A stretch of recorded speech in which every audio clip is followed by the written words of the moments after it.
All right, guys, today we're going to break down the winners and the losers of the AFC West and give our predictions.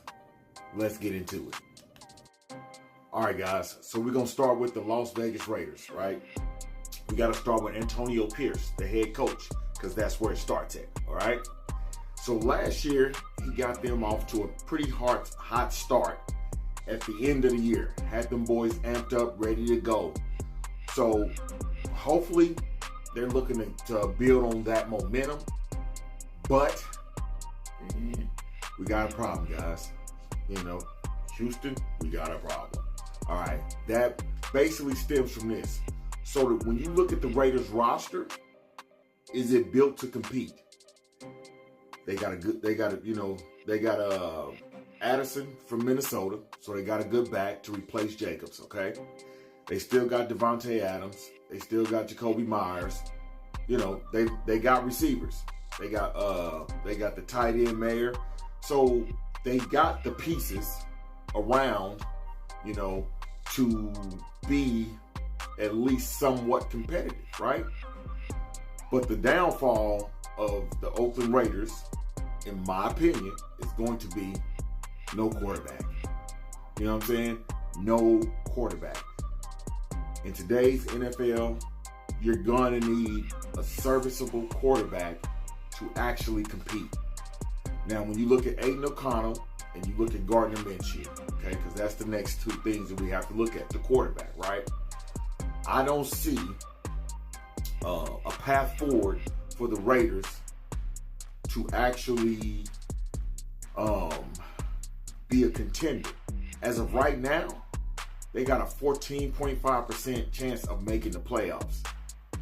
Their chances of winning the Super Bowl right now are 80,000.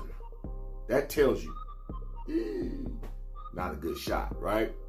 But there's always that outside chance the Raiders can make a move and go get a decent quarterback. Because right now, that's what's going to hold the Raiders back. It's going to be their quarterback, okay? They have Max Crosby on defense. Their defense is still, you know, decent. They still got a serviceable and decent defense.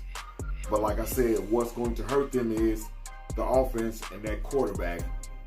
Like I said, Gardner Minshew, probably not the answer. Aiden O'Connell, probably not the answer. And that's what's going to hold the Raiders back from competing and being a serviceable team. So, in conclusion, for the Raiders, I predict them to be a 500 team, somewhere between 9 and 7. Just my take, guys. All right, guys. Next, we got the Chargers, the LA Chargers, right? Man, what a loaded squad. We're going to start with Harbaugh. They went out and they got themselves a coach. You know, last year they were very disappointing under Brandon Staley. With that offense they had, that defense, it was very disappointing for the Chargers, okay? This year is looking a little bit better. They brought in a real coach. They got Jim Harbaugh. And with that being said, it starts at the top. Let's look at Jim. You brought in a good coach who's a player-friendly coach. You know what I'm saying? And he's going to teach them tough nose, grit, and he's going to have them ready to play. That's for sure. You know what I'm saying? But here's where the Chargers could get a little dicey. Okay? Could get a little dicey for the Chargers here, right? You got Herbert, but Herbert is hurt. He's constantly getting hurt lately, guys. So you got Herbert. So they got a good quarterback. If he can get healthy, they have a decent quarterback. Great quarterback, possibly. All right? Young. He got a good gun. He's athletic. You know what I'm saying? He knows his offense for sure. You know what I'm saying? So that part of the game is okay. The next part of the game that's kind of iffy or wishy-washy is going to be those wide receivers, guys. They lost Keenan Allen. You know, Mike Williams is gone. It ain't, man, who is Herbert going to throw to, guys? Who is Herbert going to throw to? And we know Herbert is hurt. So who, man, Easton Stick? Oh, You know what I mean? Don't look good. Don't look good. All right. So, they lost Austin Eckler. Man, you know what I'm saying? It's going to be an interesting situation for the Chargers. That's what I'm telling you with 100% certainty. When you go to their defensive side, they loaded on defense, guys. You know what I'm saying? They got Bosa, they got Khalil. They good. You know what I'm saying? They got a good defense.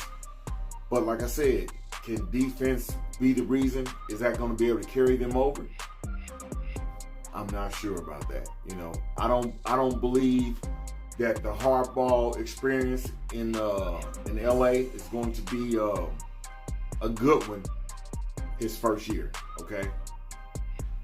My predictions for the LA Chargers at this time is I got them at like 7-9. All right. At the bottom of the division. LA, don't shoot the messenger. I'm just the messenger, Charger fans. I'm just the messenger. Let's go on to the next one. Next, we're going to hit up the Denver Broncos, right? So, you got to start again with Sean Payton, all right? Sean Payton has been very controversial. You know what I'm saying? A lot of people have said, his style, his ways are a little bit, sketch. All right, let's say that. They're a little bit sketch. But I truly believe that this is the year that Denver steps it up, okay? I truly believe that this is the year that Denver can step up. Because the last 2 years or the last couple of years, Denver's had an awesome defense, right? They brought in Peyton. Peyton couldn't win with Russell Wilson, supposedly, all right? So now he's going to win with Bo Nix, this rookie. I believe that they're going to struggle, okay? But I believe that when you look at that Broncos team, they got a strong defense. They got weapons now. They got weapons, okay? The question is, how good is Bo Nix gonna really be? Okay, they're calling him an athletic Drew Brees. We're gonna see. They say his leadership qualities are through the roof, right? So we're gonna see what he can do when you actually have to face an NFL defense, full-fledged, blitzes, being able to pick it up, all of that, because that's gonna be a major, factor. But all in all, with the leadership of Sean Payton, okay, I believe that the Denver Broncos will most likely make the playoffs this year, guys. I got the Denver Broncos at somewhere between, 10-7. That's why I believe they're going to be. I believe the Broncos sneak into the playoffs and give a couple of teams some scares, for sure. You know what I'm saying? That's my prediction for the Broncos. Don't shoot the messenger. Do not shoot the messenger, Broncos, because house we're going to ride off. All right? Breaking down the next one. All right, guys. Now to the Kansas City Chiefs. So, you got to start with Andy, okay? Big Red. You know what I'm saying? Oh, yeah, Big Red. All right, Kool-Aid. Checking him out, man. We know what Andy's going to do. Andy's all offense. Andy's going to create some of the craziest offensive schemes and scenarios for teams that they've probably never seen. Andy will run plays from 1941 if he can find them, okay? Let's just be honest. We know what Andy's going to do. Then you go to the next hierarchy on that Chiefs team, which is Pat, okay? You got Pat Mahomes. So you got a generational talent at QB. Let's just be honest. You got a generational talent at QB. As long as he can stay healthy, he'll probably go down as the best quarterback of all time. All right. If you look at the offense, he got Pacheco. He got that. He got Hollywood Brown, Worthy, Rice, Kelsey. The O-line is intact. Okay. The only downfall for the Chiefs, all right, is going to be on defense. We got a decent defense. Everybody can stay healthy, okay? We got Bolton at linebacker. We got McDuffie out there on the island, okay, by himself. But that other side, ooh-wee, KC, ooh-wee. That secondary is going to be an issue, guys.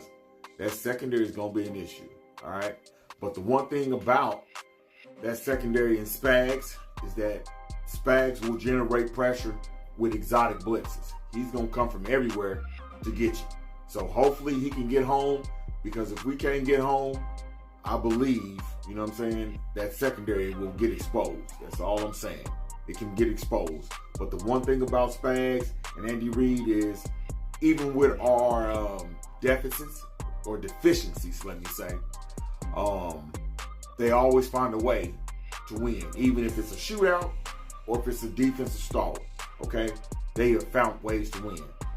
This year, I believe it's going to be a lot harder. Okay, it's going to be a lot harder. Teams have gotten better. Okay, so my prediction for the Kansas City Chiefs, I'm going to say 14-3, somewhere in there. All right, and they should win the division. That's my prediction, guys. So in conclusion, guys, on the AFC West, it's going to be a hard-fought division. Okay, some of the teams are getting better. But in the end, it's going to be another AFC West division title banner going up at one Arrowhead Drive. All right? That's what it's going to be. The Pat Mahomes era and the dominance of the AFC West is going to continue. Like, comment, subscribe, drop some gems on me, y'all. Let me know what y'all think, okay? Let me know what y'all think about the breakdown and who y'all believe is going to be the top team in the AFC West. I'm talking to you Raiders fans, Charger fans, Bronco fans, and Chiefs fans. Hit me up. Let me know what y'all think. Peace. I'm out.